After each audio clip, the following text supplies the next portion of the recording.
Ukiwa kwa derixtraders.site bado unaweza deposit amount yako kwa Derif bila shida yote. So unaenda hapo una click kwa cashier.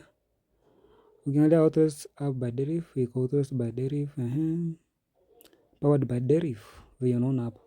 Cashier, andika namba yako ya simu hapo. Yenye iko kwa hiyo kwa hiyo simu yenye unatumia saa hii, unaandika hiyo. Then ukiweka hapa $5 kuja chini, tuseme $3, $4 hazifanyi. So kama hapa najaribu ifanye, weka $5 kwenda juu. Kama hapa wacha niweke 5.1 processing. Mimi nangojea M-Pesa, hiyo siri ya M-Pesa hiyo. Tunaweka hapo, nishaweka. Nangojea si unaona? Pesa iko already kwa Derif wallet bus. Very fast.